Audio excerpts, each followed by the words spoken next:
Thrill Dragster is an intamin accelerator coaster located at Cedar Point in Sandusky, Ohio. The ride opened in 2003 as the world's tallest and fastest coaster, and while it doesn't hold those records anymore, this ride is still super impressive. Today I'm going to be reviewing the ride and giving you my thoughts, as well as a super short layout breakdown since the ride's layout is literally just a top hat, launch, and brakes. With all that out of the way now, let's get into the review. First of all, I want to talk about the ride's appearance. When you go up the Cedar Point Causeway, you can just see this from literally anywhere, since it is one of the world's tallest coasters after all.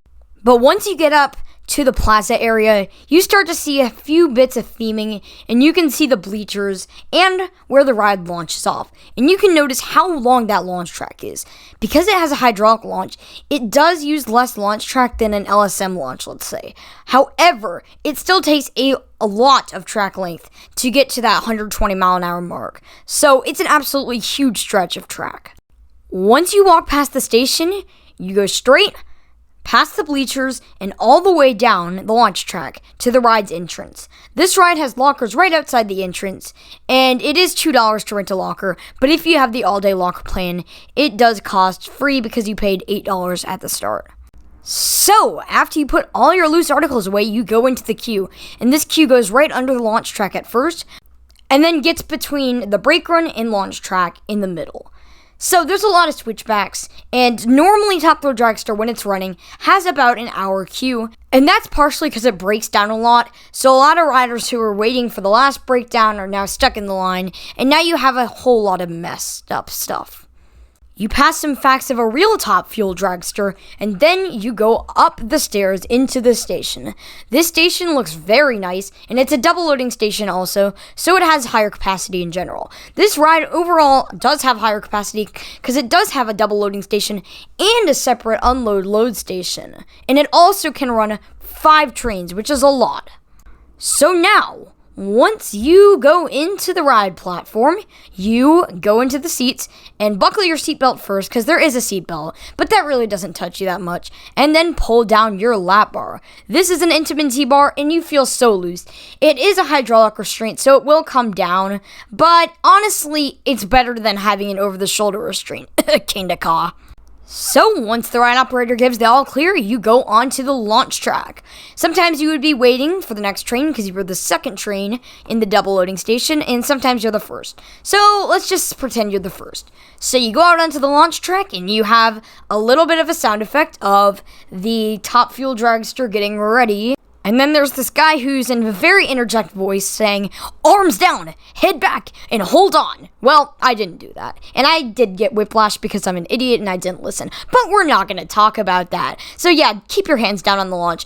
Anyways, the hydraulic fins go down, you roll back a bit, not the actual roll back, but you go back a bit, and then the countdown starts, and you can see that go from yellow to green, and you go launching from 0 to 120 miles an hour in 4 seconds.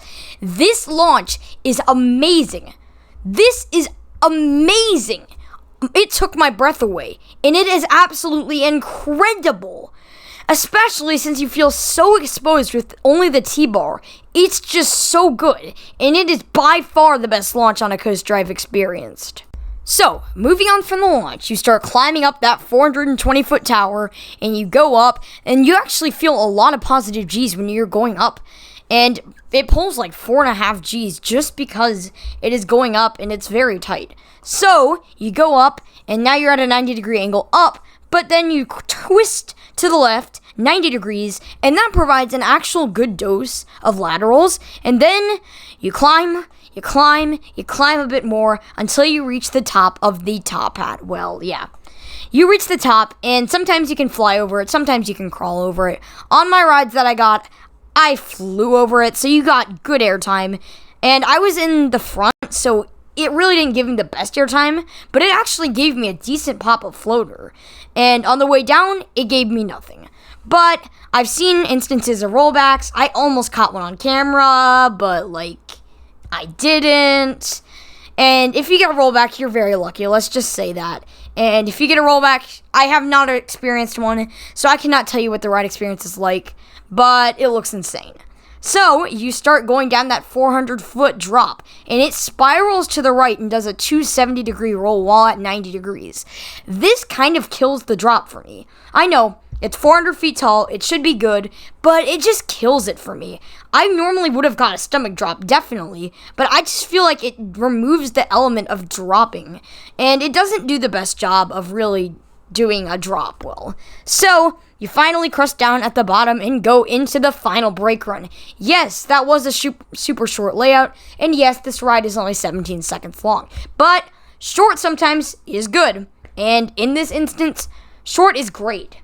And this ride is absolutely insane. It's intense, it has the best launch ever I've experienced, it has the great T-bar restraints, it's tall, it's fast, it's not long, but it's a great ride overall.